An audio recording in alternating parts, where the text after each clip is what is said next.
Alton Towers, Britain's biggest theme park, cannot build above the tree line. Universal Bedford has 476 acres and no such restriction. For the first time in British theme park history, a park is being built with no ceiling. The question is what Universal does with that freedom. Here are 10 rides and lands that would turn Bedford from a strong new park into a historic one, starting with the skyline itself. In the 10th place, a record-shattering European coaster would send a message heard across the continent.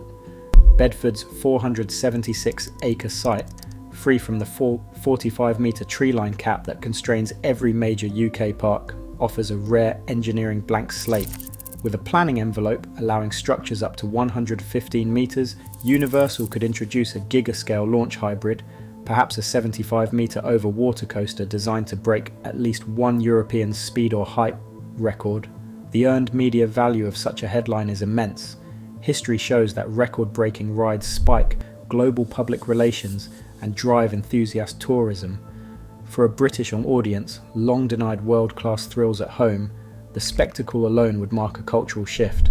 Yet, as dramatic as a skyline-defining coaster would be, its legacy depends on what follows, whether Bedford's ambition stops at spectacle or dares to build something deeper, something uniquely British. A British mythology immersive land would give Universal Bedford a cultural identity rooted in its own stories. Instead of relying on imported franchises, this concept draws from Arthurian legend, Celtic myth, and the industrial Gothic folklore that shapes British imagination. The only precedent, the Lost Continent at Islands of Adventure, saw a 12% first-year attendance lift, showing original worlds can attract crowds and boost merchandise margins by keeping creative control in-house. In the UK, folklore isn't just nostalgia, it is part of the national curriculum and fuels a heritage tourism sector worth over £20 billion a year. By weaving these traditions into a themed land, Universal Bedford could speak directly to British families and school groups, offering a narrative and design language that stands apart from Orlando or Osaka. The result could be a bold intellectual centrepiece for the park. 8th place belongs to a bold proposition, an original IP dark ride that dares to match the technical spectacle of Forbidden Journey, but without the safety net of a famous franchise. Universal's track record with licensed worlds is unrivaled, yet the real test of creative muscle is to invent something entirely new, story, characters and all, and then build a ride system so advanced it becomes the legend. Imagine a high-capacity motion-based vehicle, blending advanced robotics with augmented reality, engineered from the ground up for throughput and immersion. By skipping license fees and owning the story world, Universal unlocks unique merchandise, flexible storytelling, and full creative control. The economics are compelling, but the risk is real. Original IP rides rarely guarantee instant crowds. Still, if Bedford is to be historic, it must prove Universal can invent the next global phenomenon and not just borrow one. Number 7. A Fast and Furious live stunt arena would inject kinetic spectacle and versatility into the heart of Universal Bedford. Stadium stunt shows have a unique commercial advantage. With capacities ranging from 4,000 to 6,000 seats, a single performance can absorb crowds equivalent to multiple high-capacity rides, relieving pressure across the park. The Fast and Furious brand, with its cross-generational appeal and box office dominance in the UK, provides a rare chance to unite car culture, family audiences, and thrill seekers in one venue. Pyrotechnic-laden car chases, real-time drift battles, and high-octane set pieces turn each show into an event, and the repeatability of live action, no two shows are quite the same, encourages guests to return and spend more on food, drink, and branded merchandise. Data from Universal's existing arenas show a marked increase in per capita snack and souvenir sales in the vicinity of these entertainment hubs. While UK noise regulations and local planning conditions would require careful acoustic design, the result is a flexible, see-around eating anchor that adds entertainment variety and maximises revenue per visit. In a market where most British parks rely almost entirely on ride throughput, a world-class stunt arena could shift the paradigm, making Universal Bedford not just bigger, but smarter in how it manages and monetises its audience. Number 6. Illumination Land would serve as the commercial and cultural backbone for families at Universal Bedford. Anchored by the Minions, whose films consistently top the UK box office, This land is designed not just for spectacle, but for daily reliability. High-capacity interactive play areas, sheltered from the British weather, invite young guests to linger, while meet-and-greet experiences with beloved characters transform fleeting visits into all-day stays. The Minions' cross-generational appeal translates directly into plush-heavy merchandise sales, a proven uplift in per-guest spending seen in other Universal family zones. By building an environment where children drive the agenda and parents find comfort, Bedford positions itself to capture the lucrative family market that powers long-term attendance. The design also sets the stage for more adventurous, older-skewing experiences in the adjacent Dreamworks area, ensuring that Bedford's family offering is both broad and deep. In a market where most UK parks rely on outdoor rides and seasonal weather, a weatherproof, IP-driven family land is not just smart, it is essential. Number 5. Dreamworks Animation Land would bring narrative ambition and commercial savvy together in a way British parks have never attempted. Shrek, How to Train Your Dragon and Trolls are not just familiar faces on UK television. They are stories with emotional depth and generational reach, giving families and tweens a reason to linger beyond the usual quick-hit attractions. By anchoring the land with immersive boat rides or dark ride adventures, Universal can deliver experiences that reward repeat visits and encourage longer stays. Character dining, already a proven revenue driver in other markets, becomes a strategic lever here, boosting per capita spend and turning beloved intellectual property into all-day engagement. The queue design for multi-generational rides, balancing capacity with interactive storytelling, ensures that families are not just entertained but invested. Unlike Illumination's younger skewed offerings, Dreamworks allows for richer, more layered narratives, bridging the gap between childhood nostalgia and tween adventure. For a British audience hungry for theme parks that respect their intelligence and their time, Dreamworks Land is not just a crowd pleaser.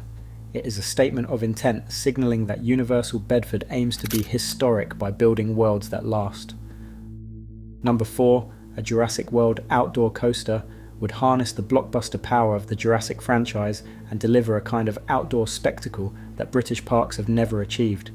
With the Bedford site's vast acreage and the absence of a treeline restriction, Universal has the rare freedom to design a terrain-hugging megacoaster that weaves through sweeping open landscapes and cinematic dinosaur set pieces. This is not just about thrill, it is about using real land to create a sense of scale and immersion that indoor rides cannot match. The Jurassic films remain some of the most popular in UK box office history, and a high-capacity terrain coaster would answer years of guest demand for a world-class dinosaur adventure on British soil. Unlike the record-focused ambition of a giga-coaster, the value here lies in blending adrenaline with storytelling, combining high-speed launches, animatronic encounters, and panoramic views that make full use of Bedford's unique planning freedoms. Reliable outdoor operations, even in the UK climate, are now proven with modern engineering, and the franchise's popularity ensures sustained crowds. As a bridge between the family-oriented lands and the darker, more mature experiences to come, a Jurassic World coaster would anchor Bedford's outdoor identity and reinforce Universal's commitment to spectacle backed by substance. Universal Monsters Horror Complex would transform the UK's approach to horror attractions.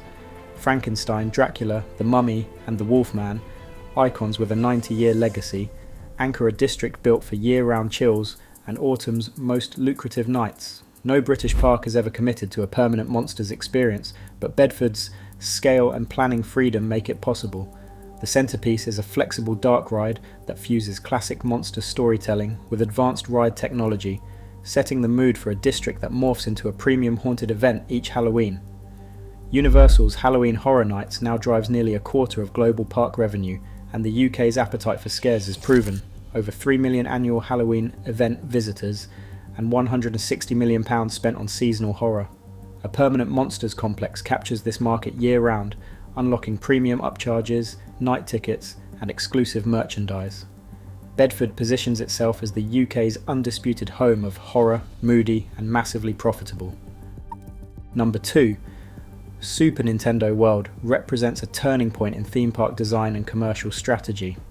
This is not just a land theme to Mario and friends, it is a living, breathing game world powered by wearable technology and real-time interactivity. Guests don power-up bands that sync with their phones, transforming every corner into a playable landscape, collecting coins, unlocking achievements, and triggering hidden effects. The impact is immediate and measurable. In Orlando, the debut of Super Nintendo World drove a 43% jump in merchandise spend per guest, and lifted overall park attendance by 4.3% in its first year. In Osaka, guest satisfaction soared to a Net Promoter Score of 89, the highest of any Universal land to date. Interactive queue systems keep wait times for Mario Kart. Bowser's challenge to around 45 minutes, a feat of operational engineering that sets a new standard for crowd management. The commercial logic is unassailable, but the real story is how Super Nintendo World redefines guest engagement.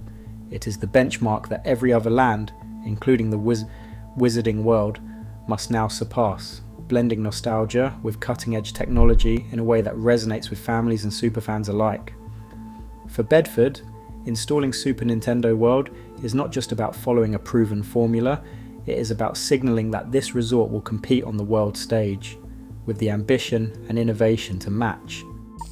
The full Wizarding World of Harry Potter, combining Hogsmeade and Diagon Alley, transformed Orlando's islands of adventure, driving a 66% attendance surge and 9-hour opening queues in 2010. Forbidden Journey shattered records as the fastest attraction to 1 million riders, revealing the scale of demand for a complete Harry Potter experience. In Bedford, just 30 miles from the Warner Brothers studio tour at Leavesden, Universal Studios UK has the chance to create a pilgrimage corridor. Fans could visit the authentic film sets and then step straight into the immersive lands, all within a 45-minute drive. This proximity offers a synergy no other park can match, but only if Universal secures full licensing rights.